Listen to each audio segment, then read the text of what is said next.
It's been a pretty exciting year for tech, but there's no product I was looking forward to more than this.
This is not a sponsored video, but I'd like to thank 00 Robotics for sending me this so that I could make this review.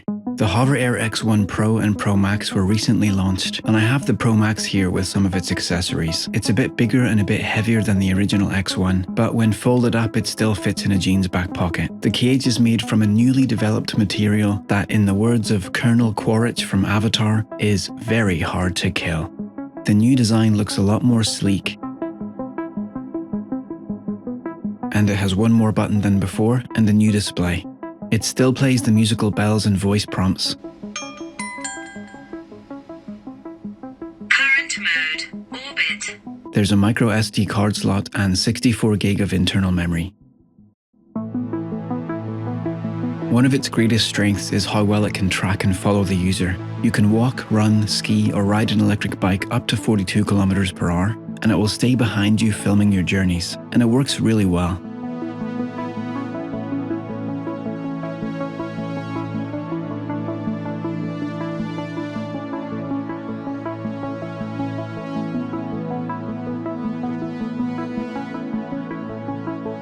It can track from the front while flying backwards and also from the side.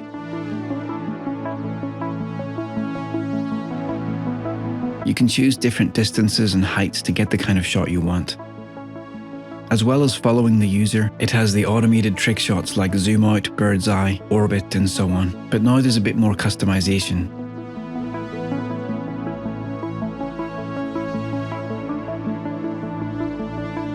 In terms of top speed, none of my electric rideables can sustain 42 kilometers per hour on flat ground, so most of the time I wasn't able to get fast enough to outrun the Pro Max. But I did manage to get somewhat close to that limit on my electric bike, and it had no problem keeping up with me. New to the X1 Pro and Pro Max is Omni Terrain, which removes the limitation of the X1, now letting us fly over any surface, including water and snow. They don't outright mention that it has GPS, but I can't imagine how else it would achieve this without the use of satellites. I've tested this, nervously, over some very smooth water while kayaking, fearing that I might lose it, but it turns out it can handle it just fine. Orbit shots are a bit more jerky over smooth water compared to over land, I guess because it doesn't have any useful texture data coming from the vision sensors. But the fact that I can use it on a kayak at all without a remote, whereas the X1 and Neo can't, is fantastic, and something I was looking forward to.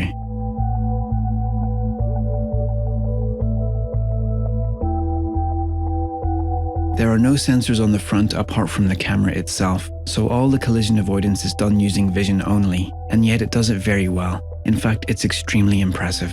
From what I understand, the main way in which it avoids objects when flying forward is by following the path taken by the user. As long as I don't crash, it's unlikely to crash either.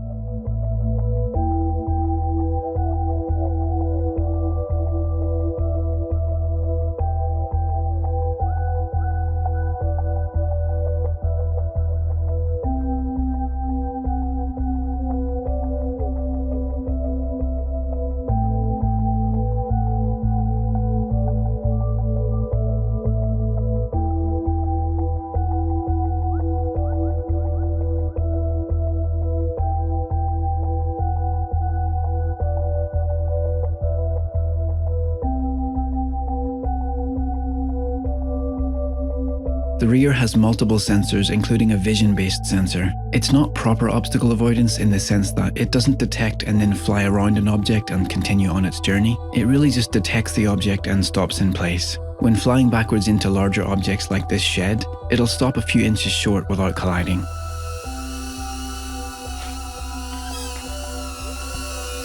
See, it stopped. Go a bit faster.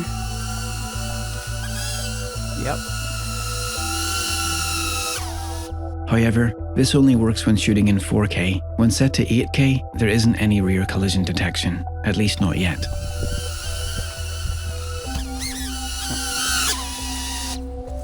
So they don't work in 8K. When it comes to smaller objects like narrower tree trunks, it doesn't work that well. Here I did some more rear collision tests, and sometimes it was able to avoid the object, other times it wasn't.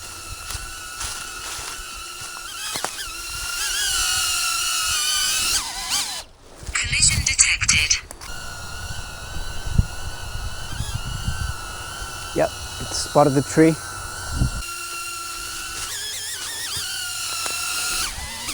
Collision detected.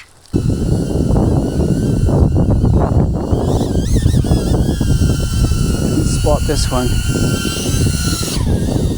Collision detected. Collision detected. Collision detected. Please pay attention to the surrounding environment and avoid obstacles. The question I was most eager to answer when I got this was, how much better is the video quality? The resolution is obviously a lot higher now, and the detail it can capture has gone up dramatically. The bitrate is a bit on the low side for 4K footage at slightly less than 50 megabits per second, but it still looks a lot better than the X1 and the Neo. Something that surprised me was how little lens flare there is when shooting into direct sunlight. The Neo has an especially hard time with that and produces lots of streaky flare, which I don't like. Whereas on the X1 Pro Max, it's much more subtle, much more well controlled, and a sign that they've used a decent quality lens. In 8K, the difference in quality is a really big jump up from the X1 and the Neo.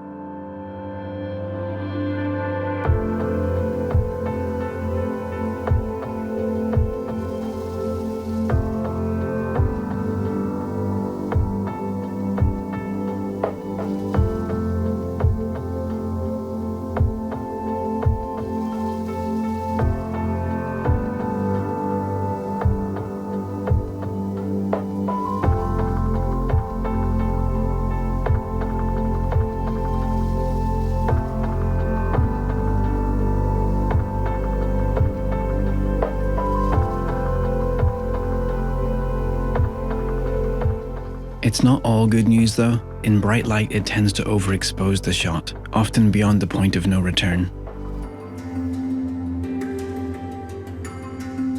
In this shot, I'm flying it with my phone in manual mode, which is the only way I can manually adjust the exposure. And I set the exposure compensation to -2, and you can see that the camera quality is actually very good. But when using the drone without a phone, like in follow mode for example, or when using it with the beacon and joysticks, it's always on auto exposure, and that's when it has a habit of overexposing and washing everything out. This shot looks pretty good without any context, but when I show you how that forest actually looked in real life at that moment, and how my Action 2 captured it just on auto and without any filters, you can see that the Pro Max brightened the shot too much, and it lost that golden hour magic and those rich colours of the autumn forest. It happens a lot when shooting at golden hour. It lifts everything up so much that the warmth and magic is lost and things look washed out. This is something that I think can be fixed quite easily with firmware. I think it's just a matter of dialing back the auto exposure in bright scenes and not being so afraid to have some shadows. I also find the software sharpening to be a bit too high. Aside from those two issues, the video is very good and way above that of the X1 and the Neo.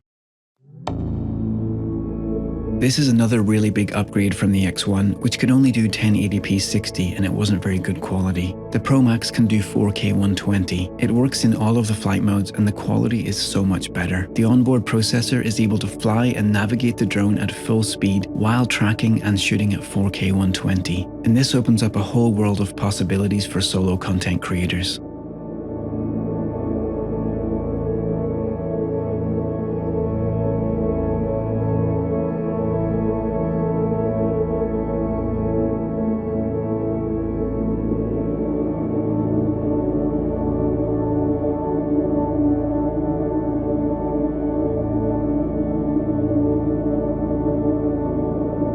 Again though, in bright sun, it has a tendency to overexpose the shot beyond repair.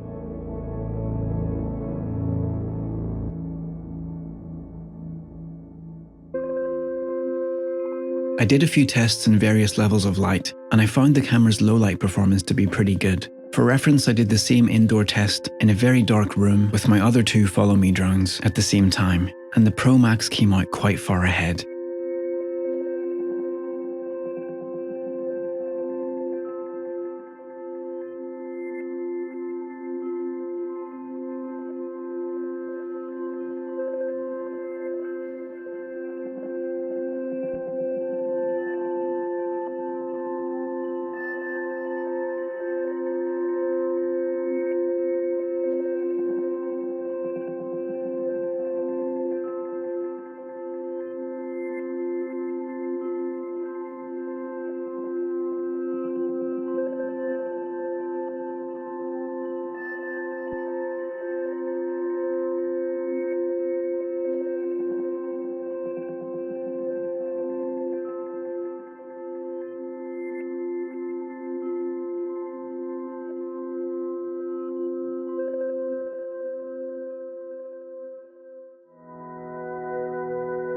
One of the big upgrades this time is the addition of the beacon, a very clever and extremely useful little device, in theory. I say that because this is the part of the setup that caused me the most trouble and stress over the past few weeks. When I got it, it just would not connect at all. I tried for days to figure it out and I just couldn't get them to pair. Thankfully, a firmware update came out a few days ago that completely fixed the connection problem, at least for me. But it still has a few other issues and still feels a bit like a prototype or something that's not quite finished yet. As I said, the connection problem is fixed, but there's still a slightly elaborate and slow process to go through in order to connect it. I wish it would just connect automatically and quickly when both devices are on, like a pair of Bluetooth headphones. Once connected, the beacon gives a live feed from the camera, and I can start and stop recording remotely. It can also be used to control the drone's position, albeit in a somewhat limited fashion.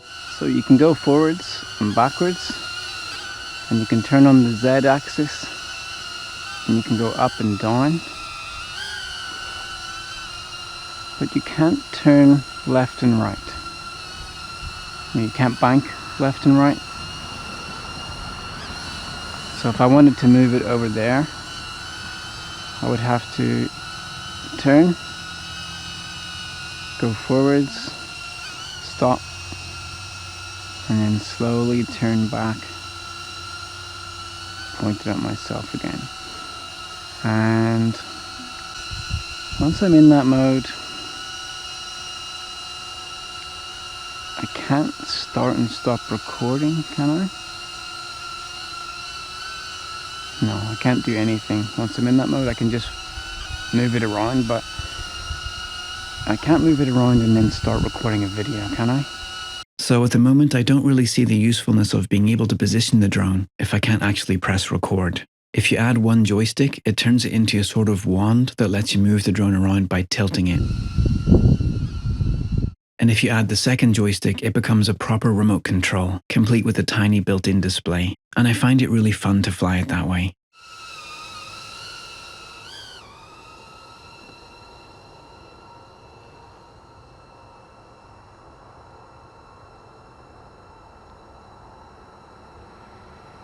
You can also add a phone to get a much larger display. When flying it this way though, it's quite a lot more limited than a typical drone. For example, there's no on-screen information like distance, home point, or anything like that. There's no way to adjust the camera settings either. But just being able to fly it this way is such a big step up from the X1. One of the beacon's main functions is to help the drone find you if you manage to outrun it. And so, using this hill, I was finally able to get fast enough to outrun it and create enough distance that normally it would lose me and stop following.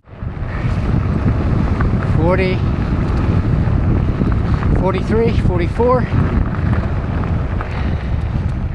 And with the help of the beacon, it was able to follow the path I had taken and find me again. And this was the moment I really saw just how useful the beacon is. It just needs a few more bugs fixed and some user experience improvements.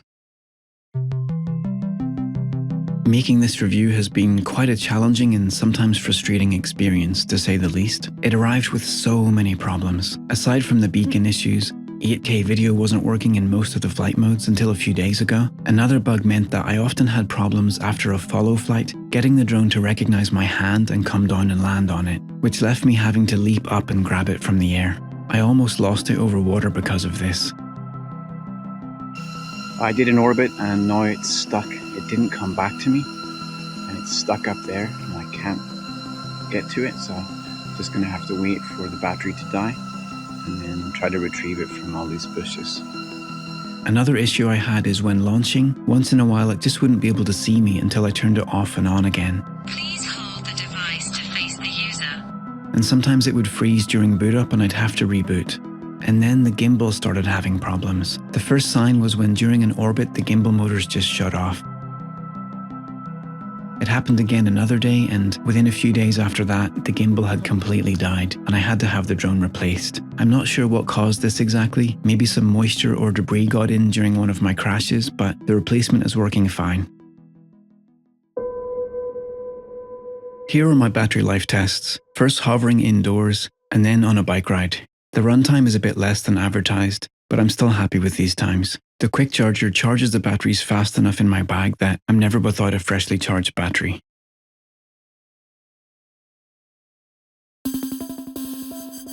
When I connect the beacon to a charging cable, it powers on and plays music.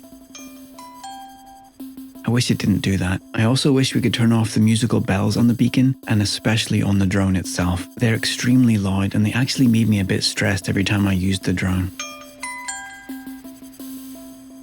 Current mode, orbit.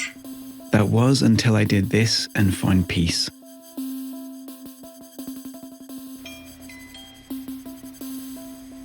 Current mode, orbit. When using the joysticks with the mini display or a phone, there's no way to adjust the exposure or any other video settings, so I'd like to see some camera controls when using the joysticks. Another thing about flying with the joysticks is that we have to touch the display to start and stop recording, but there's a physical button on the right side that isn't being used for anything in that mode, and it would be great if we could use it for the camera. I'd also like to see that slow speed limit removed when flying with the joysticks. It's had a bit of a bumpy beginning, there's no denying that. But most of the problems I had in the first few weeks have already been solved by firmware, and more improvements are on the way, so the team works fast. As a fully autonomous follow drone, this is the best there is that I know of. It's much better at that task than both the X1 and the Neo. It's faster, it tracks better from all sides, the camera has been upgraded quite dramatically now having 8K, and even in 4K the footage looks a lot better. They just need to back off the sharpening a bit and bring down the auto exposure so that the camera can live up to its true potential. The 4K 120 slow motion is amazing, it's probably my favourite thing, and I see so much potential for that. The beacon and joystick combo is a great idea, and hopefully with time they'll be working at their true potential too. I got my original X1 a few months after launch, and my experience with that has been so free of problems that I have faith that most of the wrinkles of the X1 Pro Max's software will be ironed out within the next few updates. This is a much smaller and younger company than the competition, and building something like this is hard. Going up against Goliath is even harder. Despite that, they've managed to carve out their own path and lead the way with this technology. And for that, I feel a lot of respect and admiration. I'm going to leave you with some words that the company's founder said in one of his videos that really stuck with me. Thanks for tuning in. See you next time. The most cherishable memories of our journey so far are not the champagne or toasts of success, but the silence and solitude in face of repeated failure, especially in moments when we've tried so hard and we just couldn't get there. But it is in those moments, after we take a fall and before we gather the courage to get back up, that we get this precious opportunity to be alone with ourselves and ask that very person living inside of us the question, do you still have what it takes to fight on? It is in this very process that we start to understand the real meaning of life and start to see that some roads can only be traveled alone. Do not let any struggle go by without celebration. And I wish that we all can find the courage to fail and fail epically. I'd like to thank you again to the members of our community for being out there for us. And I want to say the same to you. Whatever your next adventure or journey might be, you have us, and we will always be cheering you on.